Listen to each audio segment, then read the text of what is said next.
যদি গৌর না হইত তবে কি হইত, কেমনে ধরিতাম দে। হরে কৃষ্ণা, দণ্ডবত প্রণাম। আমরা চৈতন্য চরিতামৃতের আদি লীলায় আছি, সপ্তম পরিচ্ছেদে। আজকে আমরা শ্লোক সংখ্যা 118 থেকে কন্টিনিউ করব। আজকে হরে কৃষ্ণ প্রভুজি, দণ্ডবত প্রণাম। হরে কৃষ্ণ, দণ্ডবত প্রণাম। আজকে আমরা শ্লোক সংখ্যা আর 118 থেকে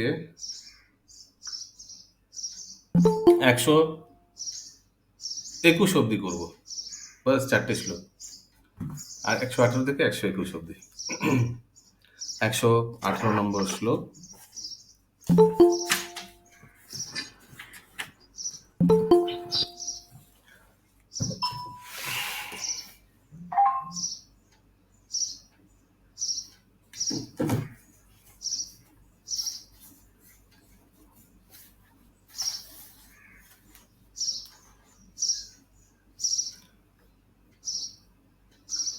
তো গতকাল আমরা দেখলাম 117 নম্বর শ্লোকে শিল প্রভুপাদ বলছেন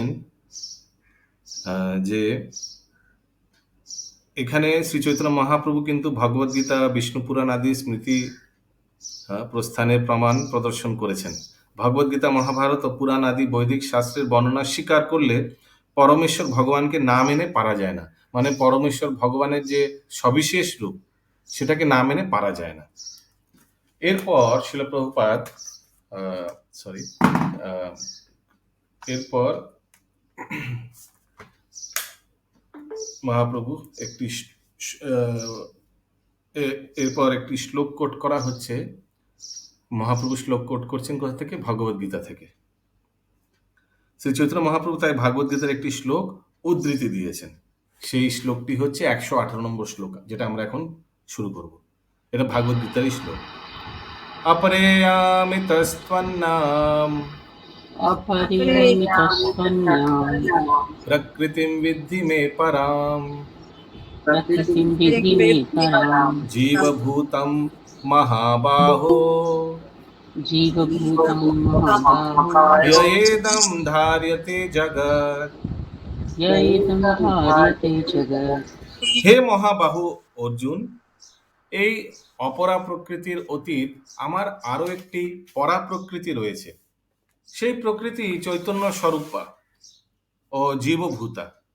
সেই শক্তি থেকে জীবসমূহ নিঃসৃত হয়ে এই জড়জগৎকে ধারণ করে আছে। তাৎপর্য, ভাগবদ্গীতায় বর্ণনা করা হয়েছে যে মাটি, জল, আগুন, বায়ু ও আকাশ, এই পঞ্চভূত রূপ স্থূল জগৎ এবং মন, বুদ্ধি ও অহংকার রূপ সূক্ষ্ম জগৎ, এই অষ্ট প্রকারে বিভক্ত প্রকৃতি অপরা বা জড়া, এর নাম মায়া প্রকৃতি। বোঝা গেল? পাঁচটি পঞ্চভূত এবং মন, বুদ্ধি, অহংকার নিয়েই অপরা শক্তি। ভগবদ্গীতায় বর্ণনা করা হয়েছে মম মায়া দুরাত্যয়া। মায়া নামক আমার এই নিকৃষ্টা শক্তি এতই প্রবল যে জীব যদিও এই শক্তি সম্ভূত নয়, তবুও এই নিকৃষ্টা প্রকৃতির মহৎই শক্তির প্রভাব এ জীবভূত তার স্বরূপ বিস্মৃত হয়ে এই মায়ার দ্বারা আবদ্ধ হয়ে পড়ে। শ্রীকৃষ্ণ স্পষ্টভাবে বলেছেন যে এই জড়া প্রকৃতির অতীত জীবভূত নামে আরো একটি উৎকৃষ্টা প্রকৃতি রয়েছে। সমস্ত জীব সেই উৎকৃষ্টা প্রকৃতিজাত, কিন্তু সেই উৎকৃষ্টা প্রকৃতিজাত জীব যখন জড়া প্রকৃতির সংস্পর্শে আসে, তখন তার সমস্ত কার্যকলাপ সেই জড়া প্রকৃতিতেই সম্পাদিত হয়। পরম কারণ হচ্ছেন শ্রীকৃষ্ণ, জন্মদাস্য যত, যিনি বিভিন্নভাবে ক্রিয়াশীল সমস্ত শক্তির উৎস। ভগবানের উৎকৃষ্টা ও নিকৃষ্টা উভয় শক্তিই রয়েছে, এবং তাদের মধ্যে পার্থক্য হচ্ছে যে উৎকৃষ্টা প্রকৃতি বাস্তব, কিন্তু নিকৃষ্টা প্রকৃতি সেই উৎকৃষ্টা প্রকৃতির প্রতিফলন। দর্পণে অথবা জলে সূর্যের প্রতিবিম্বকে সূর্য বলেই মনে হয়, কিন্তু প্রকৃতপক্ষে তা সূর্য নয়। তেমনি জড়জগৎ হচ্ছেন চিৎ জগতের প্রতিফলন। আপাত দৃষ্টিতে যদিও তা বাস্তব বলে মনে হয়, কিন্তু প্রকৃতপক্ষে তা নয়। তা কেবল অনিত্য প্রতিবিম্ব মাত্র। কিন্তু চিৎ জগৎ হচ্ছে বাস্তব। স্থূল ও সূক্ষ্ম রূপ জড়জগৎ কেবল চিৎ জগতের প্রতিবিম্ব মাত্র। জীব জড়শক্তি সম্ভূত নয়, সে হচ্ছে চিন্ময় শক্তি। কিন্তু জড়জগতের সংস্পর্শে আসার ফলে সে তার পরিচয় বিস্মৃত হয়েছে। তার ফলে জীব নিজেকে জড় বলে মনে করে। যন্ত্রাবিদ যন্ত্রবিদ, বৈজ্ঞানিক, দার্শনিক প্রভৃতি রূপে প্রবল উদ্যমে জড় কার্যকলাপে লিপ্ত হয়। সে জানে না যে সে আসলে জড় পদার্থজাত নয়, সে হচ্ছে চিন্ময়। এভাবেই তার প্রকৃত স্বরূপ বিস্মৃত হওয়ার ফলে সে এই জড়জগতে বেঁচে থাকার জন্য কঠোর সংগ্রামে লিপ্ত হয়। এই আন্তর্জাতিক কৃষ্ণ ভাবনামৃত আন্দোলন তার সেই স্বরূপগত চেতনার পুনর্জাগরণের চেষ্টা করছে। বিশাল গগনচুম্বী অট্টালিকা তৈরি, মহাশূন্যে উপগ্রহ ক্ষেপণ আদি কার্যকলাপের মাধ্যমে তার বুদ্ধিমত্তার পরিচয় পাওয়া যায়। কিন্তু এই ধরনের বুদ্ধিমত্তা উন্নতির পরিচায়ক নয়। তার জানা উচিত যে তার একমাত্র কর্তব্য হচ্ছে এই জড়জগতের বন্ধন থেকে মুক্ত হওয়া। যেহেতু জড় কার্যকলাপে তার মন নিমগ্ন থাকার ফলে তাকে বারবার এই জড়জগতে জড়দেহ ধারণ করতে হয়, এবং যদিও সে ভ্রান্তভাবে নিজেকে অত্যন্ত বুদ্ধিমান বলে দাবি করছে, কিন্তু জড়জগতের পরিপ্রেক্ষিতে সে মোটেই বুদ্ধিমান নয়। আমরা যখন কৃষ্ণ ভাবনামৃত আন্দোলনের কথা বলি, যা মানুষের যথার্থ বুদ্ধিমত্তার বিকাশ করার পথ প্রদর্শন করছে, তখন বদ্ধজীব এই আন্দোলনকে ভুল বোঝে। জড়জগৎ জাগতিক কার্যকলাপে সে এতই মগ্ন যে সে বুঝতে পারে না বড় বড় বাড়ি তৈরি করা, চওড়া রাস্তা তৈরি করা আর গাড়ি তৈরি করার ঊর্ধ্বে আরও তার কোনো উন্নততর কার্য থাকতে পারে, যা প্রকৃত বুদ্ধিমত্তার উপর প্রতিষ্ঠিত। এটি হচ্ছে মায়া অপরিত্য জ্ঞানা, বা মায়ার প্রভাবে বুদ্ধি ভ্রষ্ট হওয়ার প্রমাণ। জীব যখন এই ভ্রান্ত ধারণা থেকে মুক্ত হয়, তখন তাকে বলা হয় মুক্ত জীব। এভাবেই কেউ যখন যথার্থ মুক্তি লাভ করে, তখন সে আর এই জড়জগতের পরিপ্রেক্ষিতে নিজের পরিচয় প্রদান করে না। মুক্তির লক্ষণ হচ্ছে জড়জাগতিক কার্যকলাপে ভ্রান্তভাবে লিপ্ত থাকার পরিবর্তে চিন্ময় কার্যকলাপে মগ্ন হওয়া। কি সুন্দর মুক্তির ডেফিনেশন! হ্যাঁ, মুক্তির লক্ষণ হচ্ছে জড়জাগতিক কার্যকলাপে ভ্রান্তভাবে লিপ্ত থাকার পরিবর্তে চিন্ময় কার্যকলাপে মগ্ন হওয়া। অপ্রাকৃত প্রেম ও ভক্তি হচ্ছে জীবাত্মার চিন্ময় কার্যকলাপ। মায়াবাদীরা চিন্ময় কার্যকলাপের সঙ্গে জড় কার্যকলাপের পার্থক্য বুঝতে পারে না, কিন্তু ভাগবত প্রতিপন্ন হয়েছে মাং চ যো ব্যভিচারেণ ভক্তি যোগেন সেবতে সগুণান সমতীতৈতান ব্রহ্ম ভূয়ায় কল্পতে। যিনি অব্যভিচারিণী ভক্তিযোগে চিন্ময় কার্যকলাপে যুক্ত হয়েছেন, তিনি তৎক্ষণাৎ ব্রহ্মভূত স্তরে উন্নীত হন। তখন আর তিনি এই জড়জগতে স্থিত থাকেন না, তখন তিনি চিন্ময় স্তরে অধিষ্ঠিত হন। ভগবত ভক্তি হচ্ছেন চেতনার পূর্ণ বিকাশ বা পুনর্জাগরণ। জীব যখন সদ্গুরুর নির্দেশনায় চিন্ময় ভগবত ভক্তি সম্পাদন করে, তখন সে পূর্ণ জ্ঞান প্রাপ্ত হয় এবং হৃদয়ঙ্গম করতে পারে যে সে ভগবান নয়, পক্ষান্তরে সে হচ্ছে ভগবানের নিত্য দাস। শ্রী চৈতন্য মহাপ্রভু সে সম্বন্ধে বলেছেন, জীবেরও স্বরূপ হয় কৃষ্ণের নিত্য দাস। যতক্ষণ পর্যন্ত না কেউ এই সিদ্ধান্ত উন্নীত হচ্ছে, ততক্ষণ তাকে অজ্ঞানের অন্ধকারে আচ্ছন্ন থাকতে হয়। ভগবদ গীতাতেও সেই তত্ত্ব প্রতিপন্ন করে ভগবান বলেছেন, बहुनां जन्मनामस्ते ज्ञानावामां प्रपद्यते स महात्मा সুদুর্লভা। বহু বহু জন্ম জন্মান্তরের জীবন সংগ্রামে লিপ্ত থেকে এবং জ্ঞানের অন্বেষণ করে কেউ যখন পুণ্য জ্ঞানে অধিষ্ঠিত হয় তখন সে আমার শরণাগত হয়। এই ধরনের মহাত্মা অত্যন্ত দুর্লভ। অতএব মায়াবাদীদের যদিও অত্যন্ত জ্ঞানী বলে মনে হয়, কিন্তু তবুও তারা পুণ্য জ্ঞান লাভ করতে পারেনি। সেই পুণ্য জ্ঞানে উপনীত হতে হলে তাদের অবশ্যই স্বতঃস্ফূর্তভাবে শ্রীকৃষ্ণের শরণাগত হতে হবে। বিষ্ণু শক্তি পরা প্রোক্তা ক্ষেত্র জ্ঞাখ্যা তথা পরা। না না, विष्णु शक्ति परम অবিদ্যা কর্ম সংজান তৃতীয়া শক্তি বিষয়তে।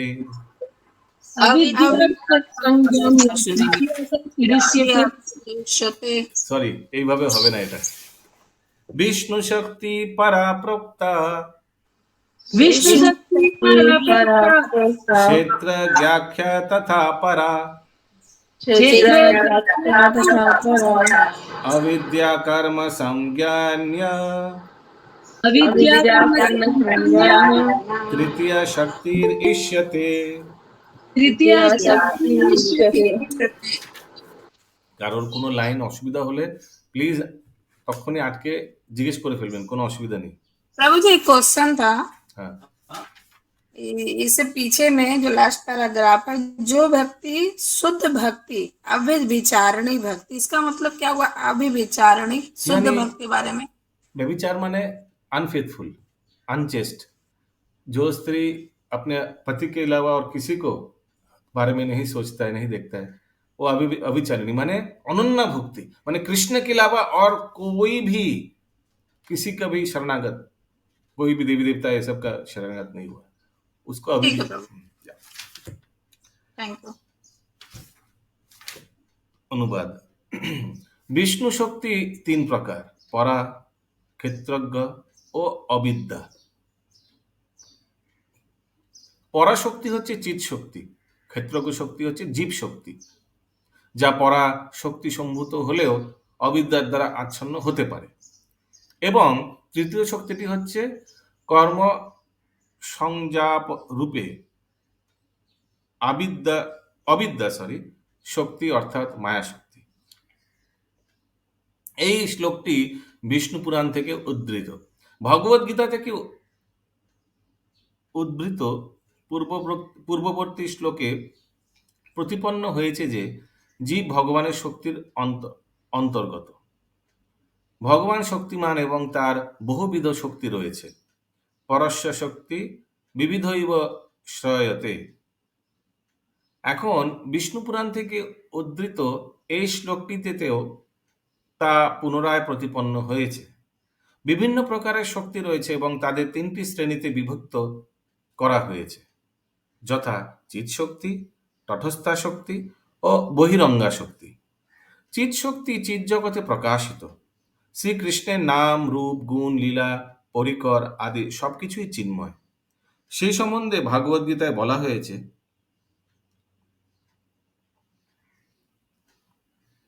प्रभु जी ये ऊपर जो लिखा हुआ शक्तियां तीन प्रकार की और नीचे तो लिखा हुआ तीन प्रकार की, दोनों अलग अलग है। नहीं एक ही तो है। अनुवाद में लिखा हुआ ना आध्यात्मिक शक्ति, जीव तथा ज्ञान, हाँ तो और यहाँ पे लिखा हुआ चित शक्ति, आध्यात्मिक शक्ति, आध्यात्मिक तटस्थ और शक्ति, बहिरंगा। हाँ ठीक है तो लिखा है। बहिरंगा को विज्ञान अज्ञान बोला जाएगा? हिंदी में अज्ञान लिखा है क्या?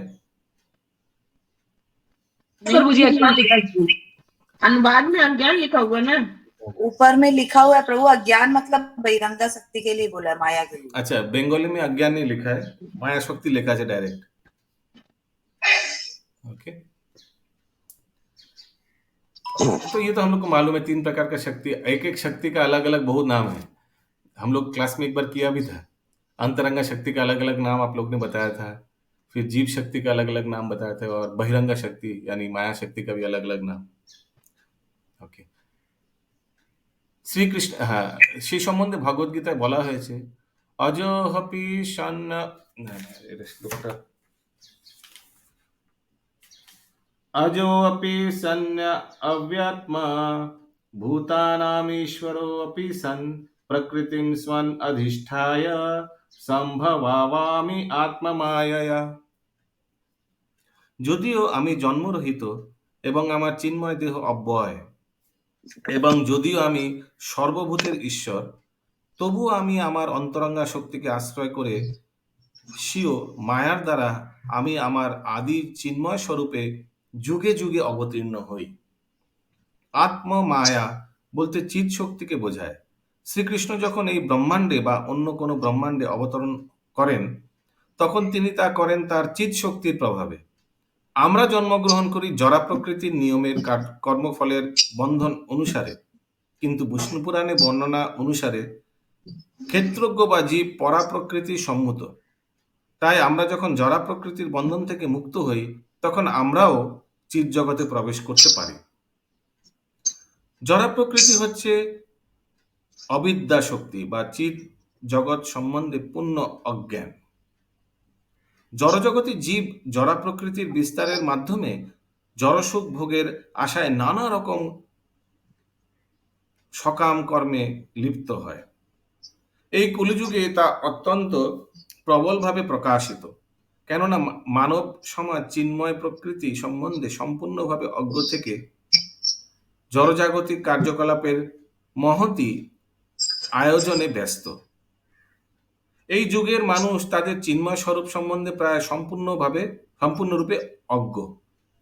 তারা মনে করে যে জড় উপাদানগুলি থেকে তাদের সৃষ্টি হয়েছে এবং সেই জড় দেহটির বিনাশ সবকিছুই শেষ হয়ে যাবে।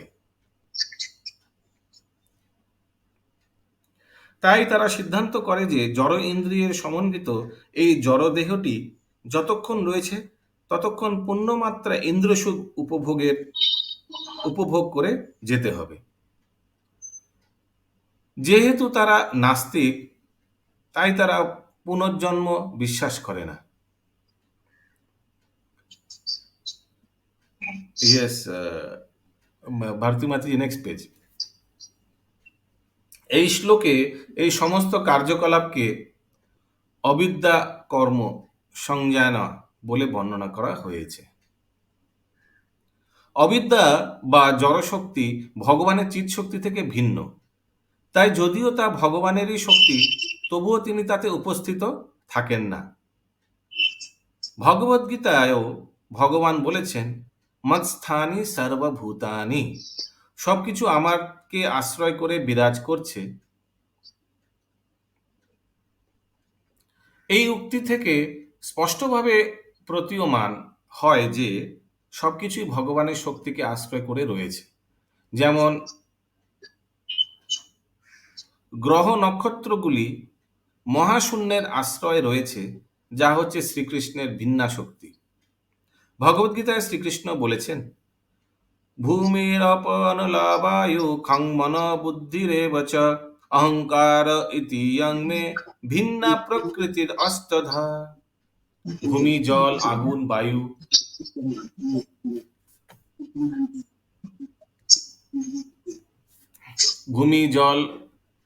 বায়ু, আকাশ, মন, বুদ্ধি ও অহংকার, এই 8টি উপাদান দিয়ে আমার ভিন্না প্রকৃতি গঠিত হয়েছে। আপাত দৃষ্টিতে মনে হয় যে যেন ভগবানের ভিন্না প্রকৃতি স্পষ্টভাবে ক্রিয়া করছে, কিন্তু এখানে বলা হয়েছে যে যদিও সেই শক্তিগুলি অবশ্যই বাস্তব, কিন্তু সেগুলি ভিন্ন মাত্র, স্বতন্ত্র নয়। একটি ব্যবহারিক দৃষ্টান্তের মাধ্যমে এই ভিন্না প্রকৃতিকে উপলব্ধি করা যায়। আমি ডিকটাফোন, কথা রেকর্ড করার এক প্রকার যন্ত্র বিশেষ, এ কথা বলে গ্রন্থ রচনা করি। আর ডিকটাফোনের টেপটি যখন বাজানো হয় তখন মনে হয় যেন আমি কথা বলছি, কিন্তু প্রকৃতপক্ষে আমি কথা বলছি না। আমি কথা বলছি এবং ডিকটাফোন যন্ত্রে আমার সেই কথাগুলি টেপ করা হয়েছে, যা আমার থেকে ভিন্ন, কিন্তু তা আমারই মতো ক্রিয়া করে। তেমনি জড়া প্রকৃতির মূলত পরমেশ্বর ভগবান থেকে উদ্ভূত, কিন্তু তা ভিন্নভাবে ক্রিয়া করে।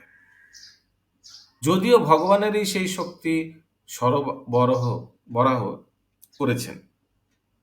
ভগবদ্গীতায় তার বিশ্লেষণ করে বলা হয়েছে, মায়াধ্যক্ষেন প্রকৃতে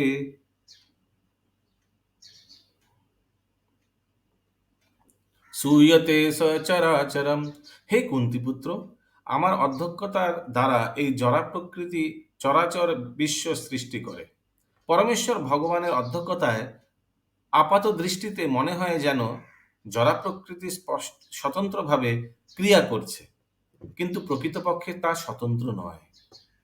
विष्णु पुराण থেকে उद्धृत आप लोग कोई उदाहरण दे सकते हैं जहां लगता है कि ये जो जरा प्रकृति है वो स्वतंत्र भावे क्रिया करছে, মানে अपने आप काम कर रहा है, ऐसे लगता है देखकर,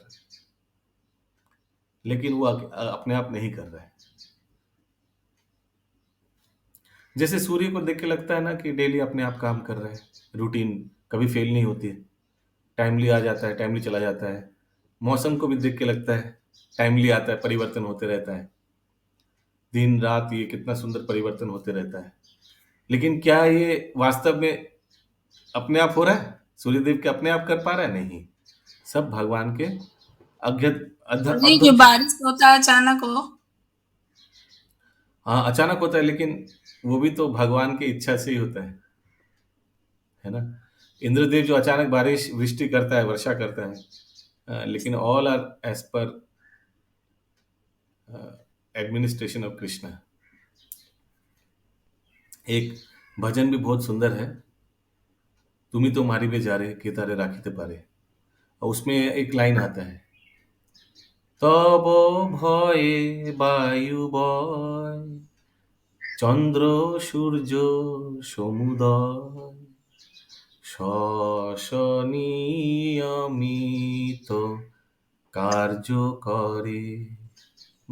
भगवान को बोला जा रहा है कि आपके आदेश से ही वायु बॉय, चंद्र सूर्य সমুদয় और स्वनियमित कार्य करे, एकदम टाइमली काम करता है आप ही के आज्ञा से। বিষ্ণু পুরাণ থেকে উদ্ধৃত এই শ্লোকটি পরমেশ্বর ভগবানের শক্তিকে তিনটি ভাগে ভাগ করা হয়েছে, যথা ভগবানের চিৎ শক্তি বা অন্তরঙ্গা শক্তি, তটস্থা বা ক্ষেত্রজ্ঞ জীব শক্তি এবং পরমেশ্বর ভগবান থেকে ভিন্না বহিরঙ্গা শক্তি বা জড়শক্তি, যা স্বতন্ত্রভাবে ক্রিয়াশীল বলে প্রতীয়মান হয়। শ্রীল ব্যাসদেব যখন ধ্যান ও আত্ম উপলব্ধির মাধ্যমে পরমেশ্বর ভগবানকে দর্শন করেন, তখন তিনি ভগবানের পাশ্চাতে দণ্ডেয়মানা মায়া শক্তিকেও দর্শন করেছিলেন। অপশ্চাৎ পুরুষং পুণ্যং মায়া চ তৎপাশ্রয়ম। ব্যাসদেব বুঝতে পেরেছিলেন যে এটি হচ্ছে ভগবানের ভিন্না বা মায়া শক্তি, যা জীবের জ্ঞান আচ্ছন্ন করে। জয়া সম্মোহিত জীব আত্মানং ত্রিগুণাত্মকম। ভিন্না বা জড়া প্রকৃতি জীবকে মোহাচ্ছন্ন করে এবং তার প্রভাবে জীব জীবনের উদ্দেশ্য বিস্মৃত হয়ে কঠোর পরিশ্রম করে।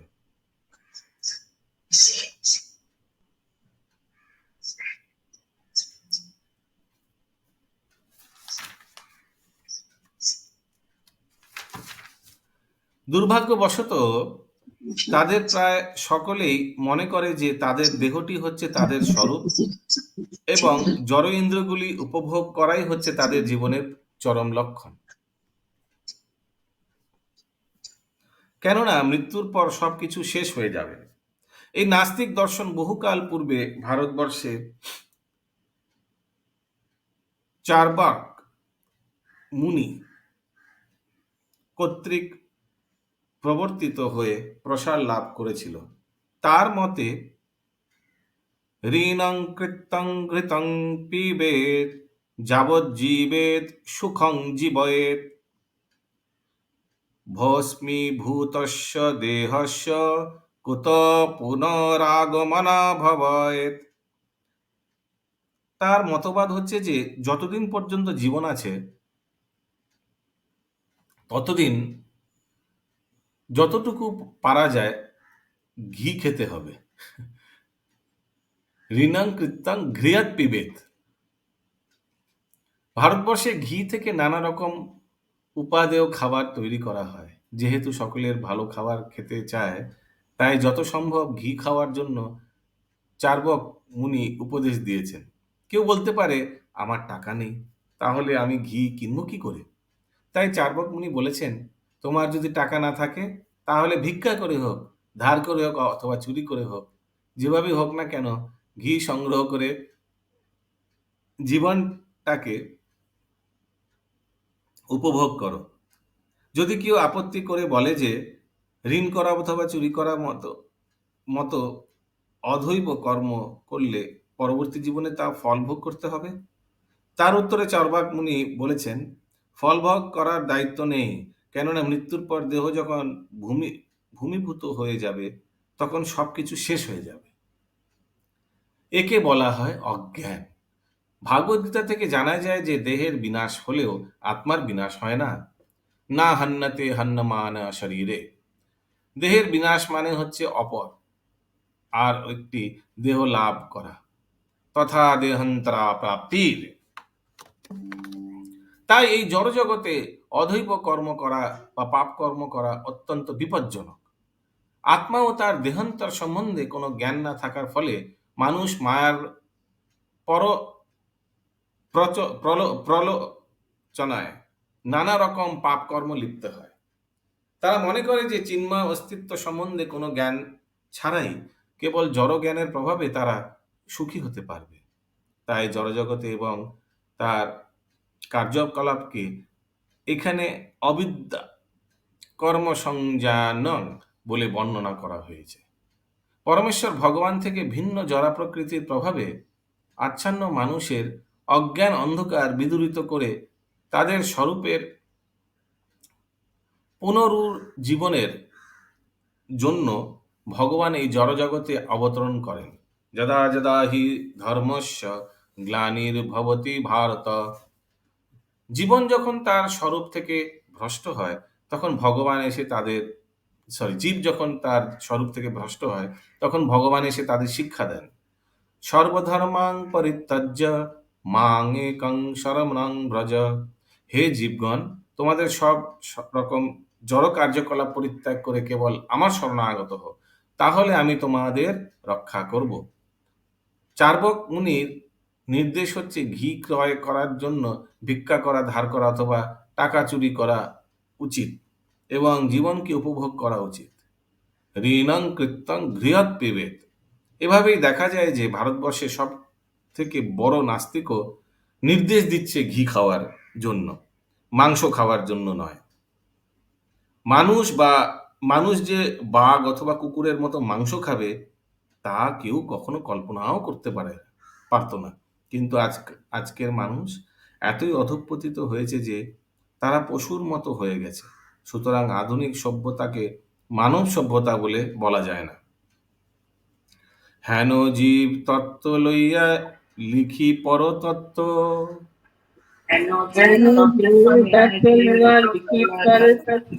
আচ্ছন্ন করিল শ্রেষ্ঠ ঈশ্বর মহত্ব।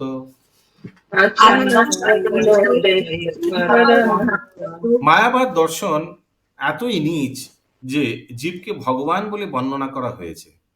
তার ফলে পরতত্ত্ব পরমেশ্বরের ভগবানের মহিমা ও শ্রেষ্ঠত্ব আচ্ছাদিত হয়েছে। এই সম্পর্কে শিল ভক্তি বিনোদ ঠাকুর বলেছেন যে সমস্ত বৈদিক শাস্ত্রে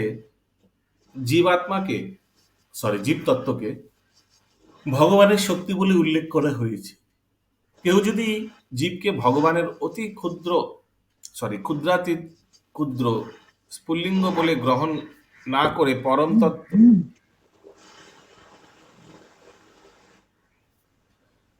করে পরম ব্রহ্ম পরমেশ্বর ভগবানের সঙ্গে সমান বলে মনে করে, তাহলে বুঝতে হবে যে তার সেই দর্শন সম্পূর্ণভাবে ভ্রান্ত। দুর্ভাগ্যবশত শ্রীপাদ শঙ্করাচার্য জেনে শুনেই জীব তত্ত্বকে ভগবানের সমকক্ষ বলে দাবি করেছেন। কেন কেন জেনে শুনে করেছেন? भगवान के आदेश पर। करेक्ट, ভগবানকে আদেশ हाँ, করে। प्रभु। দুর্ভাগ্যবশত শ্রীপাদ শঙ্করাচার্য জেনে শুনেই জীবতত্ত্বকে ভগবানের সমকক্ষ বলে দাবি করেছেন। তাই তার সমস্ত দর্শন ভুলের ভিত্তিতে প্রতিষ্ঠিত এবং তা বিপথে পরিচালিত করে মানুষকে নাস্তিকে পরিণত করে এবং তাদের জীবনের উদ্দেশ্য ব্যর্থ হয়। ভগবদ্গীতার বর্ণনা অনুসারে মানব জীবনের উদ্দেশ্য হচ্ছে পরমেশ্বর ভগবানের শরণাগত হওয়ার মাধ্যমে ভগবত ভক্ত পরিণত হওয়া। কিন্তু মায়াবাদ দর্শন ভগবানের অস্তিত্ব অস্বীকার করে জীবকে ভ্রান্ত পথে পরিচালনা করে এবং তার ফলে জীব মনে করে যে সেই হচ্ছে পরমেশ্বর। এভাবেই তার শত সহস্র নিরীহ মানুষকে বিপথে পরিচালিত করে। বেদান্ত সূত্রে ব্যাসদেব বর্ণনা করেছেন যে পরমেশ্বর ভগবান হচ্ছেন সর্বশক্তিমান এবং চিৎ ও অচিৎ সবকিছুই তার শক্তি থেকে প্রকাশিত হয়েছে। পরম ব্রহ্ম বা পরমেশ্বর ভগবান সবকিছুরই উৎস, জন্মদাস্যযত, এবং সবকিছু ভগবানেরই বিভিন্ন শক্তির প্রকাশ। সে কথা বিষ্ণু পুরাণেও বর্ণিত হয়েছে।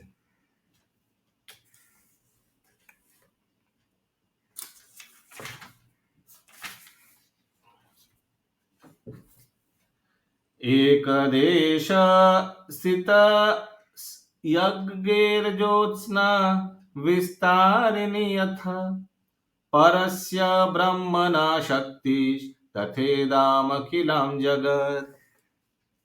অগ্নি যেমন এক স্থানে অবস্থিত থেকেও সর্বত্র তার কিরণ বিস্তার করে, তেমনি পরমেশ্বর ভগবানের শক্তির প্রভাবে সমস্ত জগতের প্রকাশ হয়েছে। এই দৃষ্টান্তটি অত্যন্ত উজ্জ্বল। তেমনি আবার বর্ণনা করা হয়েছে যে এই জড়জগতে সবকিছুই যেমন সূর্যের শক্তি সূর্যকিরণের উপর নির্ভর করে বিরাজ করে, তেমনি সবকিছুই পরমেশ্বর ভগবানের চিৎ শক্তি ও জড়াশক্তির উপর নির্ভর করে বিরাজ করে।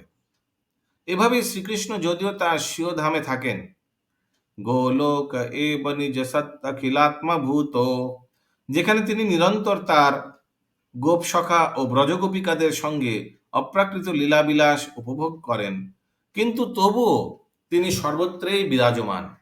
এমনকি এই ব্রহ্মাণ্ডের প্রতিটি অণু পরমাণুতেও অণ্ডান্তরস্থ পরমাণু চয়ন্তরস্তম, এটি হচ্ছে বৈদিক শাস্ত্রের তথ্য। দুর্ভাগ্যবশত মায়াবাদ দর্শন জীবকে ভগবান বলে দাবি করে মানুষকে বিভ্রান্ত করছে এবং সমস্ত জগৎ জুড়ে ব্যাপকভাবে নাস্তিকবাদ প্রচার করে জগতের সর্বনাশ করছে। এভাবেই পরমেশ্বর ভগবানের মহিমা ও শ্রেষ্ঠত্ব আচ্ছাদিত করে মায়াবাদী দার্শনিকেরা মানব সমাজকে সবচাইতে বড় ক্ষতি সাধন করেছে। এই জঘন্য মায়াবাদ দর্শন প্রতিহত করার জন্য শ্রী চৈতন্য মহাপ্রভু হরে কৃষ্ণ মহামন্ত্রের প্রচার করেছেন। হরের নাম হরের নাম এব কেবলম, কলহ নাস্তেব গতির অন্যথা। কলহ ও প্রবঞ্চ নাময় এই কলিযুগ ভববন্ধন মোচনের একমাত্র উপায় হচ্ছে ভগবানের দিব্য নাম কীর্তন করা। এছাড়া আর কোনো উপায় নেই, আর কোনো উপায় নেই, আর কোনো উপায় নেই। মানুষকে কেবল হরে কৃষ্ণ মহামন্ত্র কীর্তন করতে হবে এবং তার ফলে তারা ধীরে ধীরে বুঝতে পারবে যে তারা পরমেশ্বর ভগবান নয়, তারা হচ্ছেন ভগবানের নিত্য সেবক। এভাবেই মায়াবাদ দর্শনের প্রভাব থেকে তারা মুক্ত হবে। কেউ যখন পরমেশ্বর ভগবানের সেবায় যুক্ত হন, তখন সে ভববন্ধন থেকে মুক্ত হয়। মাংচ যো অবিচারেণ ভক্তিযোগেন সেবতে সগুণান সমতীতৈতান ব্রহ্ম ভূয়ায় কল্পতে। কেউ যখন ঐকান্তিকভাবে পূর্ণরূপে ভগবত ভক্তিতে যুক্ত হন, তখন তার আর কোনো অবস্থাতেই অধঃপতন হয় না।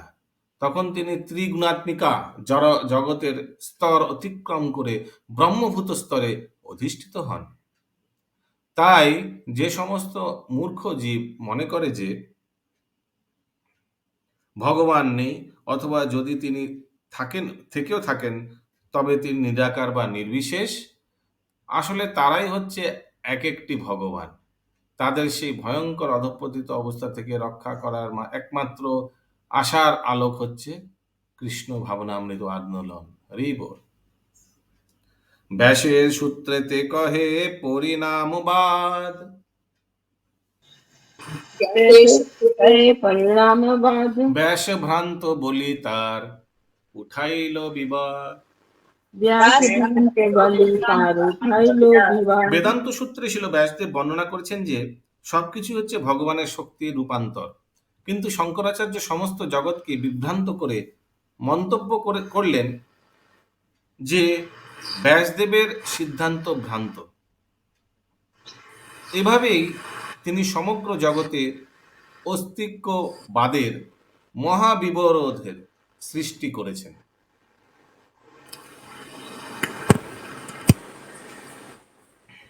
শিল ভক্তিবিনোদ ঠাকুর বিশ্লেষণ করেছেন, तो व्यास देव पहले आए, शंकराचार्य बाद में आए।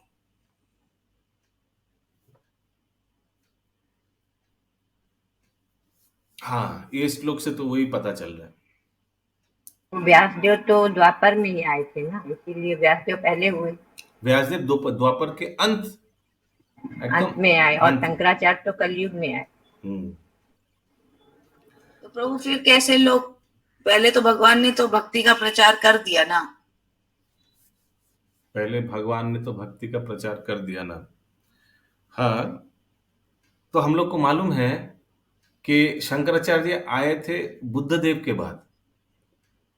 हाँ, गौतम बुद्ध ने शास्त्र को एकदम खंडन कर दिया, बोला एकदम वेद शास्त्र ये सब मत मानो, क्योंकि बहुत पशु हत्या हो रहा था।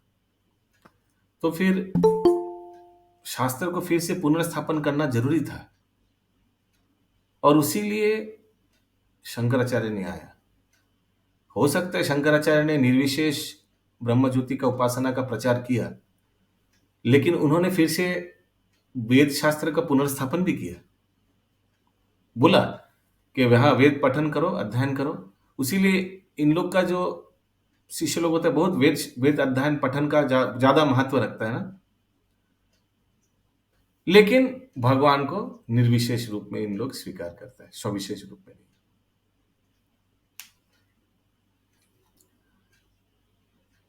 तो वेद शास्त्र अध्ययन करना, प्रभु आज भी तो जैसे शंकराचार्य सारे धाम में चार शंकराचार्यों का ही ज्यादा महत्व तो मानते हैं, तो वो मानते हैं तो क्या हुआ माता जी, भक्त कहाँ बनाया?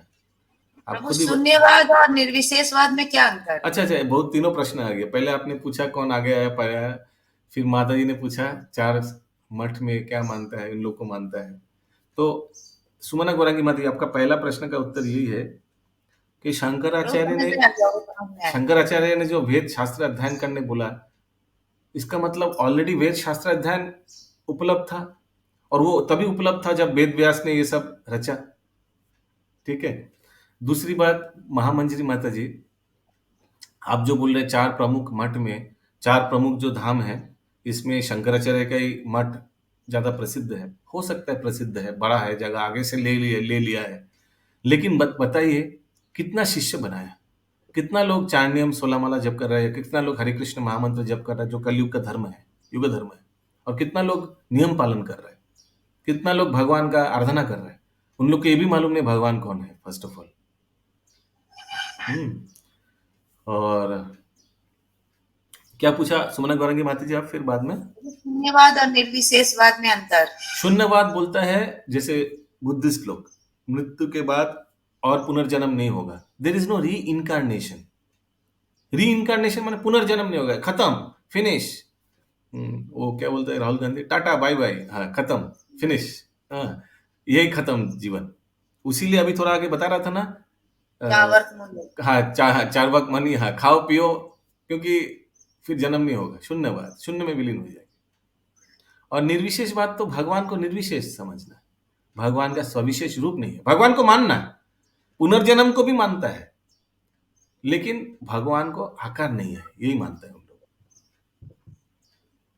जैसे शिल प्रभुपाद का मंत्र भी आता है ना, निर्विशेष शून्यवादी पाश्चात्य देश तारिणी। कृष्ण प्रभु जी, Yes. ये चढ़वाक मुनि का बोला है कि घी खाना का जो बोले हैं हाँ। कोट के हैं, तो क्या घी से मतलब सिर्फ घी है कि भौतिक सुख भी बोला गया उसको?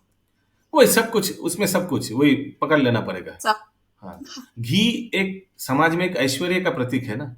हम लोग के घर में तो घी से सब रंधन नहीं होता है, गोविंद मंदिर में होता है, राधा गोविंद मंदिर में। जो लोग बहुत रईस है, बहुत खाने का मतलब वो मांस खाने नहीं बोले। हाँ, ये भी हाँ, तो बाद में मांस खाने बताया। मतलब ये भी भौतिक सुख, क्योंकि भगवान केवल घी तो नहीं बोले होंगे, बहुत कुछ भौतिक, इशारा होगा है। हाँ करेक्ट, आप सही बोला। ओके, 121 का हरे तात्पर्य। कृष्ण प्रभु जी, मायावाद को ये पता रहता है कि बस उन लोग के भगवान निर्विशेष है, पता रहता है माने ये तो गलत है। उन लोग लेकिन उन यही लोग को ये मानता है कि पता रहता है भगवान कि शरीर हमारा फिर जन्म होगा। उन लोग को ये ज्ञान रहता है कि हमारा शरीर वापस जन्म होगा। हाँ, जैसे सुनने वाले को तो ये भी ज्ञान नहीं रहता ना। यस यस, यही तो फर्क था। आप लोग को याद है काशी का मायावाद और दूसरा क्या स्थान था नीचे में, वो काशी का मायावाद और दूसरा क्या था, सारनाथ के बौद्ध। सारनाथ के बौद्ध। हाँ, सारनाथ के बौद्ध लोग शून्यवाद पे मानता था और काशी के मायावाद सोचता था कि भगवान निर्विशेष है। ओके पर या किसने बोला सारनाथ के बौद्ध? प्रभु मैंने सुषमा शाह। हाँ, वेरी नाइस, वेरी गुड। শিলা ভক্তিবিনোদ ঠাকুর কাহা কাহা কোথায় অব্দি পড়লাম? শুলিমাতি কোথায় শুরু হবে? তাৎপর্য শুরু হবে? শিলা ভক্তিবিনোদ ঠাকুর বিশ্লেষণ করেছেন শিল ব্যাসদেব তার বেদান্ত সূত্রে স্পষ্টভাবেই উল্লেখ করেছেন যে সমস্ত জড় সৃষ্টি হচ্ছে ভগবানের শক্তির পরিণাম। কিন্তু শঙ্করাচার্য ভগবানের শক্তিকে স্বীকার না করে সিদ্ধান্ত করলেন যে ভগবানই বিকারগ্রস্ত হন। তিনি বেদের বহু উক্তির বিকৃত অর্থ করে প্রমাণ করার চেষ্টা করেছেন যে পরমতত্ত্ব বা ভগবান যদি রূপান্তরিত হন তাহলে তার অদ্বৈত্ব ব্যাহত হবে। এভাবেই তিনি প্রচার করলেন যে ব্যাসদেবের সিদ্ধান্ত ভুল। তাই অদ্বৈতবাদের মাধ্যমে তিনি বিবর্তবাদ বা মায়াবাদের প্রতিষ্ঠা করেছেন। ব্রহ্মসূত্রের ২য় অধ্যায়ের প্রথম সূত্রটি হচ্ছে তদন্য ন তমার স্থূল শব্দাদিভ্য। শঙ্করাচার্য তার শারীরিক ভাষ্যে এই সূত্রের ব্যাখ্যায় ছান্দোগ্য উপনিষদ থেকে বাচারম্ভং বিকার নামধেয়ং আদি বেদ বাক্যের উদাহরণ দিয়ে পরিণামবাদকে দোষযুক্ত বিকারবাদ বলে বিতর্ক করেছেন।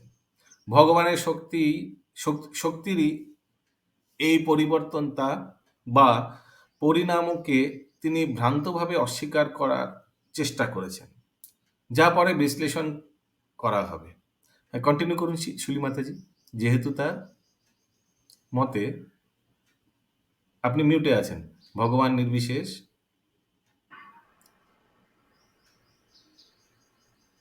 তাই তিনি নিচে নিচে যেহেতু তার মতে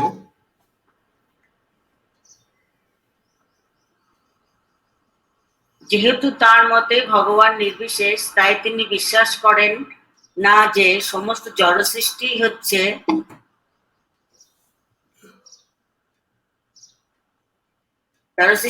ভগবানের শক্তির পরিণাম। কেননা পরম তত্ত্বের শক্তি যদি স্বীকার করা হয়, তখন অবশ্যই পরম তত্ত্বকে সবিশেষ রূপে একজন ব্যক্তি রূপে স্বীকার করতে হবে। কোনো ব্যক্তি তার শক্তির রূপান্তর দ্বারা অনেক কিছুই তৈরি করতে পারেন। যেমন একজন ব্যবসায়ী অনেক বড় বড় কলকারখানা ও ব্যবসা প্রতিষ্ঠানের মাধ্যমে তার শক্তির রূপান্তর করতে পারেন, কিন্তু তবুও তিনি সেই মানুষটিই থাকেন। মায়াবাদীরা এই সরল তত্ত্বটি বুঝতে পারে না। তাদের ক্ষুদ্র মস্তিষ্ক ও অল্প জ্ঞানের প্রভাবে তারা বুঝতে পারে না যে একজন মানুষের শক্তি রূপান্তরিত হলেও সেই মানুষটির কোনো রূপান্তর হয় না, সে মানুষটি অপরিবর্তিতই থাকেন। পরম তত্ত্বের শক্তি যে রূপান্তরিত হতে পারে সে কথা বিশ্বাস না করে শঙ্করাচার্য তার মায়াবাদ সৃষ্টি করেছে। সেই মায়াবাদ দর্শন অনুসারে যদিও পরম তত্ত্বের কখনো রূপান্তর হয় না, তবু আমাদের মনে হয় যে তার রূপান্তর হয়েছে, এবং সেটি হচ্ছে মায়া। শঙ্করাচার্য পরম তত্ত্বের শক্তি রূপান্তর বিশ্বাস করেন না। তাই তিনি দাবি করেছেন যে সবকিছুই এক এবং একই সূত্রেই জীব ও ঈশ্বর, এবং সেই সূত্রেই জীব ও ঈশ্বর, এই মতবাদকে বলা হয় মায়াবাদ। শ্রীল ব্যাসদেব বিশ্লেষণ করেছেন যে পরম তত্ত্ব হচ্ছেন একজন পুরুষ যার বিভিন্ন শক্তি রয়েছে। কেবলমাত্র তার ইচ্ছার প্রভাবে তিনি সৃষ্টি করতে পারেন এবং তার দৃষ্টিপাতের দ্বারা সেই ঐক্ষত তিনি এই জড়জগৎ সৃষ্টি করেছেন। অসৃজিত সৃষ্টির পরেও তিনি সেই একই পুরুষ থাকেন। তিনি সবকিছুতেই তার অস্তিত্ব হারিয়ে ফেলেন না। ভগবানের শক্তি যে অচিন্ত,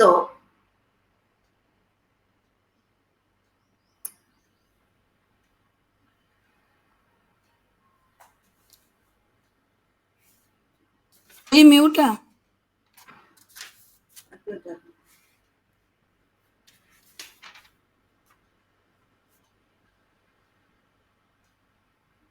माता जी का साउंड नहीं मिल रहा है। ভগবানের শক্তি যে অচিন্ত, ভগবানের শক্তি যে অচিন্ত এবং তার আদেশ ও তার ইচ্ছার প্রভাবে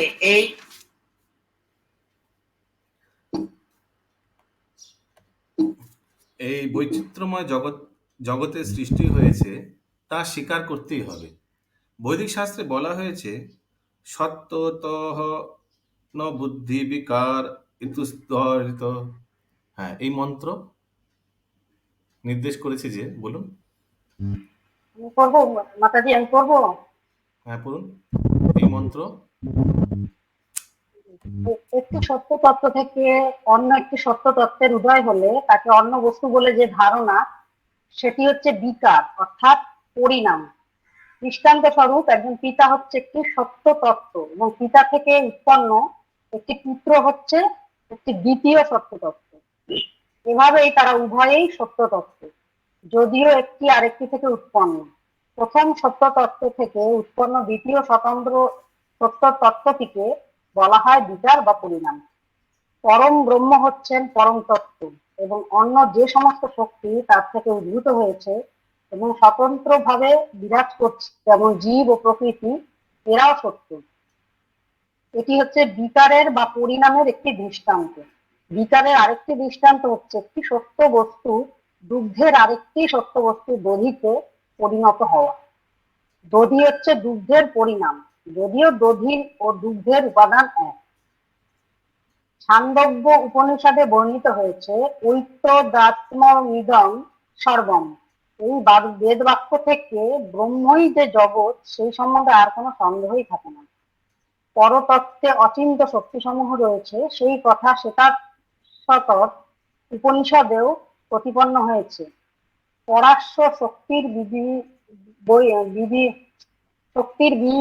বইতে এবং সমস্ত জাগতিক সৃষ্টি ভগবানের সেই বিভিন্ন শক্তির প্রমাণ। পরমেশ্বর ভগবান সত্য বস্তু, তাই তিনি যা কিছু সৃষ্টি করেন তাও সত্য। সবকিছুই সত্য ও পূর্ণ অর্থাৎ পূর্ণম। কিন্তু পরম পূর্ণম বা পরম সত্য সর্ব অবস্থাতেই একই থাকেন। পূর্ণাৎ পূর্ণমুদচ্যতে পূর্ণস্য পূর্ণমাদায়। পরতত্ত্ব এমনই পূর্ণ যে যদিও তার থেকে অসংখ্য পূর্ণ বস্তুর প্রকাশ হয় এবং সেগুলি তার থেকে পৃথক বলে মনে হয়, তবুও তার পূর্ণত্ব অক্ষুণ্ণ থাকে, কোনো অবস্থাতেই তার ক্ষয় হয় না। অতএব যথার্থ সিদ্ধান্ত হচ্ছে যে সমস্ত জগৎ পরমেশ্বর ভগবানের শক্তির বিকাশ। এমন নয় যে পরমেশ্বর ভগবান বা পরব্রহ্ম স্বয়ং বিকৃত হন, তিনি সর্ব অবস্থাতেই একই থাকেন। জড়জগৎ ও জীব হচ্ছে আদি উৎস ভগবান। পরতত্ত্ব বা ব্রহ্মের শক্তির বিকাশ। পক্ষান্তরে পরম তত্ত্ব ব্রহ্ম হচ্ছেন মূল উপাদান এবং অন্য সমস্ত সৃষ্টি হচ্ছে সেই উপাদানের বিকাশ। সেই কথা তৈত্তিরীয় উপনিষদে 3/1 প্রতিপন্ন করে বলা হয়েছে, যত বা ইমানি ভূতানি জড়জগৎ উদ্ভূত হয়েছে পরম তত্ত্ব পরমেশ্বর ভগবান থেকে। এই শ্লোকে যদি বর্ণনা করা হয়েছে যে ব্রহ্ম বা পরম তত্ত্ব হচ্ছেন আদি কারণ এবং জীব ও জড় জগৎ হচ্ছে সেই কারণের কার্য। কারণটি যেহেতু সত্য, তাই তার কার্যটিও সত্য, তা মায়া নয়। শঙ্করাচার্য সামঞ্জস্যহীন ভাবে প্রমাণ করার চেষ্টা করেছেন যে ব্রহ্মের বিকার জীব ও জগৎ হচ্ছে মায়া, কেননা তার মতে জীব ও জগতের অস্তিত্ব ব্রহ্ম থেকে ভিন্ন ও পৃথক। এভাবেই কদর্থ করে মায়াবাদীরা প্রচার করেছেন ব্রহ্ম সত্যং জগৎ মিথ্যা। পরম তত্ত্ব বা ব্রহ্ম হচ্ছেন সত্য, কিন্তু জগৎ ও জীব মিথ্যা, অথবা তা সবই প্রকৃতপক্ষে পরতত্ত্ব এবং জড় জগৎ ও জীবের ভিন্ন অস্তিত্ব নেই। তাই সিদ্ধান্ত করা যায় যে পরমেশ্বর ভগবান জীব ও জড় জগৎকে অবিচ্ছেদ্য ও অজ্ঞান বলে প্রমাণ করার উদ্দেশ্যে শঙ্করাচার্য পরমেশ্বর ভগবানের মহিমা আচ্ছাদন করার চেষ্টা করেছেন। তার মতে জড় জগৎ মিথ্যা, কিন্তু সেটি একটি মস্ত বড় ভুল। পরমেশ্বর ভগবান যদি সত্য হন, তাহলে তার সৃষ্টি মিথ্যা হয় কিভাবে? আমাদের দৈনন্দিন জীবনে আমরা দেখতে পাই যে এই জগৎকে আমরা মিথ্যা বলে মনে করতে পারি না। তাই বৈষ্ণব দর্শনে বলা হয় যে জড় সৃষ্টি মিথ্যা নয়, তবে অনিত্য, তা পরমেশ্বর ভগবান থেকে ভিন্ন। কিন্তু যেহেতু তা ভগবানের শক্তির দ্বারা অদ্ভুতভাবে সৃষ্টি হয়েছে, তাই তাকে মিথ্যা বলা অন্যায়। অভক্তেরাও বিস্ময়কর জড় সৃষ্টির মহিমা উপলব্ধি করতে পারে, কিন্তু এই জড় সৃষ্টির আড়ালে যিনি রয়েছেন সেই পরমেশ্বর ভগবানের বুদ্ধিমত্তা বা ও শক্তির মর্ম তারা উপলব্ধি করতে পারে না। শ্রীপাদ রামানুজাচার্য উত্তরে উপনিষদ 1/1/1 থেকে আত্মা বা ইদমগ্র আশিক এই সূত্রের উদ্ধৃতি দিয়েছেন, যাতে স্পষ্টভাবে উল্লেখ করা হয়েছে যে পরমাত্মা বা পরম তত্ত্ব সৃষ্টির পূর্বে বিরাজমান ছিল। কেউ বলতে পারে পরমেশ্বর ভগবান যদি পূর্ণরূপে চিন্ময় হন, তাহলে তার মধ্যে জড় ও চেতন উভয় শক্তি বিরাজ করে কি করে, এবং তিনি জড় সৃষ্টির উৎস হন কি করে? তার উত্তরে শ্রীপাদ রামানুজাচার্য তৈত্তিরীয় উপনিষদের একটি মন্ত্র উল্লেখ করেছেন, যত বা ইমানি ভূতানি জায়ন্তে যেন জাতানি জীবন্তি যত্তজান্ত নিশং বিশন্তি।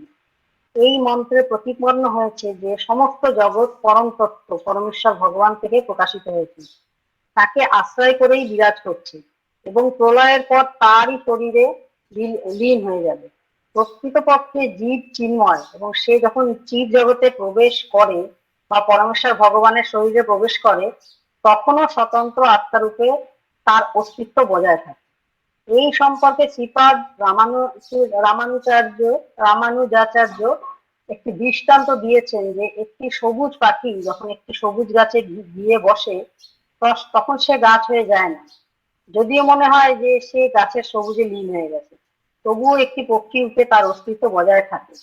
এই রকমই আরেকটি দৃষ্টান্ত হচ্ছে, একটি পশু যখন বনের মধ্যে প্রবেশ করে, তখন যদিও মনে হয় যে এই পশুটি বনের মধ্যে লীন হয়ে গেছে, তবুও তার স্বতন্ত্র অস্তিত্ব বজায় থাকে।